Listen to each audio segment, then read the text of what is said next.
Hey, Karmic Central. Okay, grab your tea because today we're going to get into a little deep dive into the Real Housewives of Beverly Hills season 14.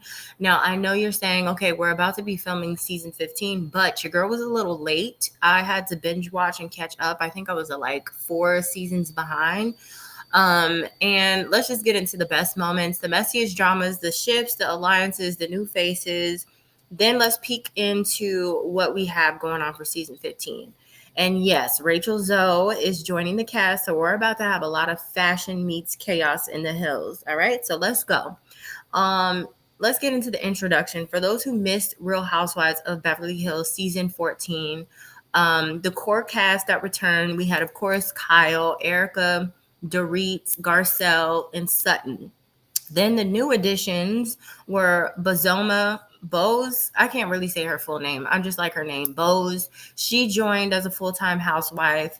And then we also had some friends of course, Kathy Hilton, and then Jennifer Tilly. Bose and Jennifer were like my favorites. I feel like they need to give Jennifer her diamond so she can become like a main girl because she definitely has earned it. I had no idea that she had married the guy from The Simpsons and she got a piece of that. So love that for her. Um, Now, come somebody tell me in the comments, did Garcelle actually leave the cast? I know that during this reunion, she left and walked off stage saying she couldn't take that the ladies were doing whatever. But honestly, I don't really care about Garcelle. I feel like she kind of has left a bad taste in my mouth. She's always been the victim. She always turns everything into like a colorism black girl moment. And it's like, girl, please, like, please, I don't care. Like, I really don't care.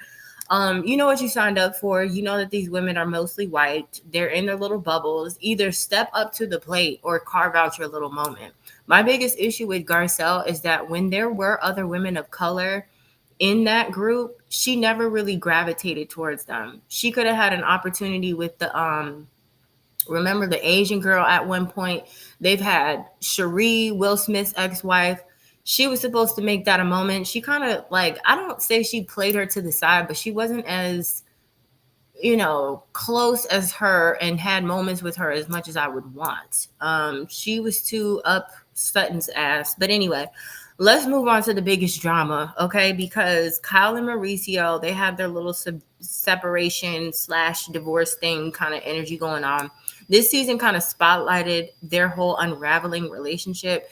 And I started to see Mauricio a lot differently, especially since the things that he's done off air, like the women that he's been seen with and the way that he's just been moving. It's like he's trying to live his best life as a bachelor. And that was kind of sad to kind of see how Kyle's life was so centered around him because you saw how much he was actually unraveling on the show.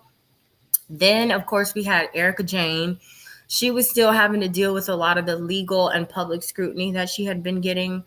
She at one point was probably one of my favorites. I don't like her as much because when she was like mixing her meds with her alcohol and she couldn't find the balance, the way that her trauma was shining through and she kind of didn't deal with that for a long time. It was almost as if like you were seeing a different side of Erica that I feel like was always there, but it came full circle when she was dealing with all of the fallout from her legal battles.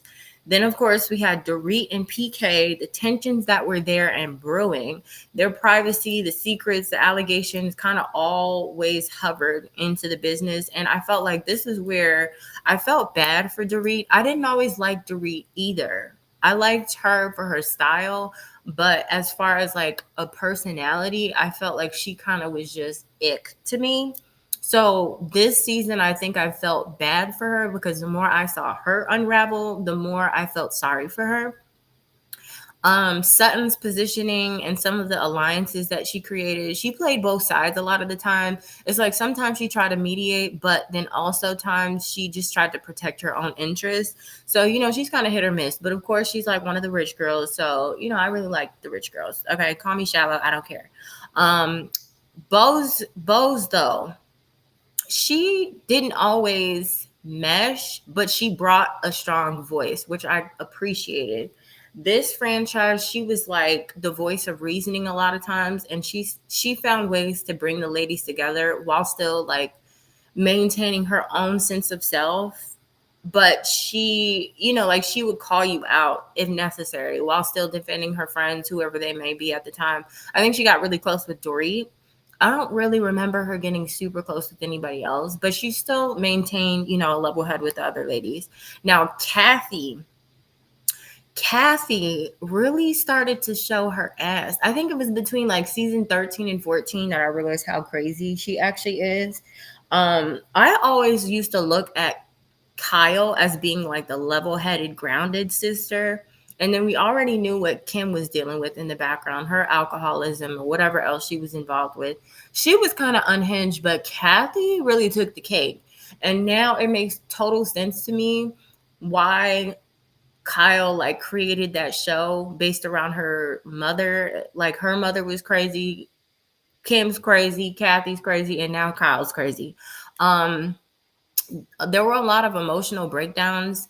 There were some moments where some of the ladies tried to reconcile with each other, but there was a lot of different confessions. Like you could kind of see where they all had different grievances against each other. Okay, the marriage and the divorce seemed to be like the main things that were the spotlights. Many cast members were kind of navigating different splits, separations, and then like other suspicious relationships that we couldn't really put our finger on. um One of the things that I didn't like about Bose is that she became hyper focused on having a child, which I couldn't quite understand. Like, you have a grown child, number one, and then you have this guy who seems kind of nice, but I don't know. I kind of am on the fence about him because he felt more concerned about bringing a child into the world. Like he said in one instance, like he wanted to pass on his genes and create a legacy. And it's like, I always get a little confused when men do that because it's like, okay, but you're not concerned about actually establishing a grounded foundational relationship. Now, Bose could also be playing into that. Maybe she doesn't want to get married. Who knows? But I feel like it's just as serious, if not more, to bring a child into the world. And then you also being close to 50, you already said that the child that you had almost brought you to your deathbed. So I just don't understand why she would put herself through that. That's another thing too, though, with men. I feel like that should be something that you consider when a man is trying to rush you into getting pregnant just for the sake of getting pregnant, knowing that it's already something that could bring you, you could actually die from having a child. Like, we need to understand and normalize the dangers of being pregnant. So that, I'm on the fence about that. Now, there was something going on as far as the relationship between Dorit and Kyle that I was really like disappointed to see. Last season or the season before that, Dorit was trying to poke and prod into Kyle's relationship status with Mauricio, and Kyle wasn't giving her anything. She would like always give her surface level energy and surface level answers to certain things. And I think it was more so not about like Dorit being nosy, because that's how it first came off, but it was more so about Dorit wanting to divulge and open up to Kyle about what she was experiencing with PK. Fast forward to now, we see how terrible their relationship clearly was. So it was really interesting and sad to see that they don't have that relationship. They couldn't lean on each other. So that old alliance kind of was tested, and I don't really know what the current status of that is. You guys let me know in the comments. Um, Sutton and Dorit versus Sutton and Bose. That was kind of like a weird moment. What am I saying? I felt like Erica sometimes felt like she was isolated, and it was hard for her to get like support from certain women at different times. And I think that was all kind of like due to what she was doing and how she was moving. Um, what was I gonna say? I just really hope Garcelle leaves. My biggest thing is for season 15, I really hope that they have a good handle on the cast members this time around. Rachel Zoe, I feel like is really going to give them a run for their money. Okay. First of all, in terms of lifestyle and fashion, I'm so excited. I'm so excited. You have no idea. Okay. Um, she is somebody who has been like a personal celebrity in my mind because my some of y'all know, for some of you guys who know, I started out working at Women's Wear Daily. I had an internship at W Magazine. I've also interned at Vogue. So I had my first stint in corporate America as a stylist and editor, and that was like my dream job. I was so happy, loved that. And Rachel Zoe was like, one of those people that I looked up to. So she's going to bring a lot of fashion credibility, celebrity ties, and potential to act as both like the peacemaker and a disruptor because she kind of has a mix of both. She does bring the drama, but she's also a sweet personality. So it should be interesting to see how she plays out with everybody. Kathy, I think, has confirmed in interviews that she's already filmed some scenes with Zoe or with Zoe. So I feel like that's going to be, cool to see. Kyle, I think, is returning, if I'm not mistaken. Garcelle, I just don't know about if she's confirmed to return or not. I really just hope she's not. I hope she can't take it and she's just like, I've had enough, because I've had enough of her. There are some rumors though about some newbies that may be cast to fill in certain gaps. So that could be interesting. I don't know if these are people who are going to be like purported to be like a diamond holder or if these are just going to be friends of, but we shall see how that's going to work. Now another thing about Rachel Zoe's personal life that may be uncovered during the show, I had no idea that she and her husband Roger were in the process of separating after being married for like 26 years. So, and I think she has a son. I feel like she only has one child, but let me know if I'm incorrect about that. Okay. So we'll see if she's going to stabilize the show or shake things up. So I'm pretty sure that we can expect the fashion world and the aesthetic competition to kind of be very fierce. This franchise, I always like to see what they're wearing. Like, this is probably the most aesthetically pleasing to watch as far as like looks are concerned. So she's definitely going to bring it. Now, as far as the emotional confrontations over loyalty, authenticity, and maybe control, there could be a shakeup of, how there's always that one girl who thinks she's the new queen bee, and then whoever that other girl is who's been the running things, like there could be some, I don't know, so it could be some tension. Because I think when I look at this franchise, Kyle might think that she's the head girl in charge, but then Kathy is always delusional and thinking that she's the head girl in charge. She's just the richest. Okay, she's just the richest, but I don't like look at Kathy and I'm like, oh, she really is that it girl. She's a little bit older. Not to say that that matters, but her style isn't really there. So I feel like it's more so Kyle. So Kyle could end up having some tension with Rachel, which could be very interesting. Good TV. All right. What else?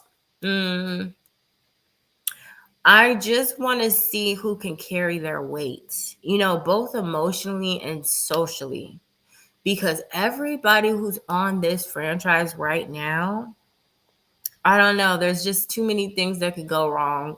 There are too many things actually that could go wrong as far as like their position. But I feel like that's a good enough wrap up for our season 14 recap and what's brewing for season 15. But I want to hear from you. What are your favorite drama moments from season 14? Oh, Textgate. That was probably the craziest thing. That's probably why I don't really like Kyle as much anymore, is because that whole thing between her and Dorit ended up carrying through the entire season. And I feel like she pulled everybody down because she created this rift between her and Dorit that ended up making it a bigger issue than it needed to be. Like, her relationship off to the side with PK was kind of like weird. And Shady, even though she tried to act like it wasn't, it still was weird. It was still weird. I don't care if we're not talking. I don't care. Whatever. We have history and you're talking to my husband. So, girl, I don't know how that's going to work. And there's only so much that we can start to like accept from Kyle. Like, you can't make an excuse for everything. What else? Which cast member though do you think is gonna rise next season? How do you feel, or what do you think is gonna happen with Rachel Zoe? Is she gonna change like the entire cast dynamic? Also, when is that gonna air? Because I think they're filming right now, but I wonder when it's gonna air. I want to say it probably won't air until spring. I don't know. That's just a guess. But drop your thoughts, your predictions, and your wildest theories in the comments below. Don't forget to like and subscribe. Hit the bell so you don't miss any breakdown that I may have about like messy love, alliances, betrayals, and any of these Real Housewife franchises. Until then, I love you guys. See you later. Bye.